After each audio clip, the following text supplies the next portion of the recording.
Email database. So do you have an email database?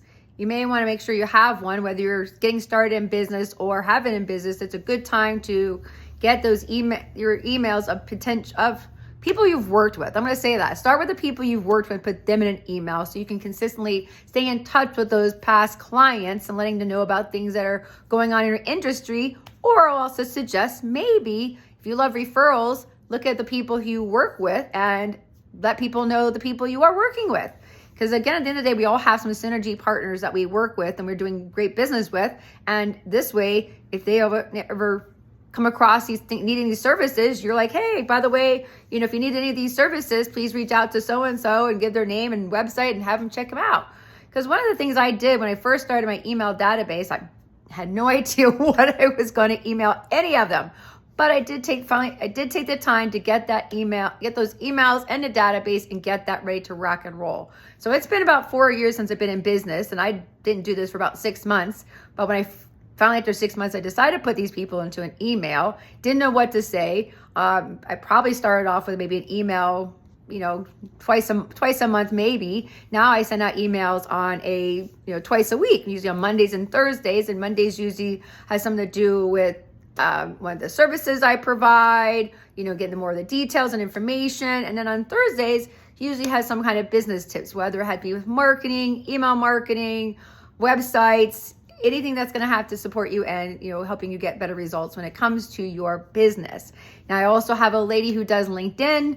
I get her newsletter and then I forward her newsletter on to everybody else as well and let her be a resource. So if anybody does want to reach out to her, they have her contact information. And if they do reach out to her, let them know that, they know that she, let her know that she came from me.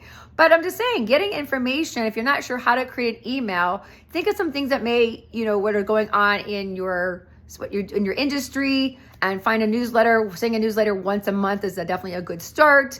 And consider the people you maybe network with and have great referrals and have done business with to also support them in their business. And, let your database know about those things. Even, anything that might be going on, the things that interest you and you find it to be fun and interesting, start off with maybe a once a month and maybe it turns into a bi-monthly, but it depends. As time goes on, I trust this is just another way to stay in contact with your past clients. And it's also good to check in to see who's read those emails and do some follow with them and invite them to, reconnect and continue with that conversation and connection. That's one thing I say, but, we forget.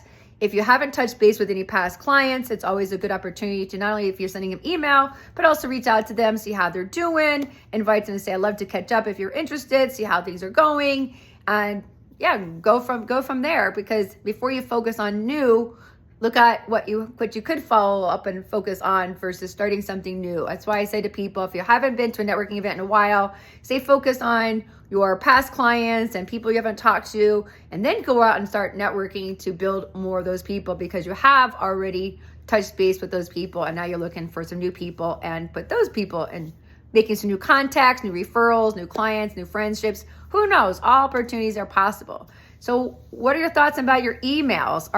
Is your email set up? Because these days your email has to be linked to your business email. So that is one thing that they want to make sure you have. It's not a Gmail account. So you got to make sure if you have a website, your email is linked up to your website, and this way it would be in sync with your email when you do create an email database. So what are your thoughts on that? If you need assistance and support on how to create an email, what to do, how to set any of that up, don't know where to start, then definitely reach out. That's one of the things I can teach people, because that's also what I had to learn myself. And if you have any questions, you can check out Transpond, TRANSPOND.com. And they also have a CRM called CapsuleCRM.com. And those two things go together. And if you need any resources on how to use them, how to set any of that up, please reach out.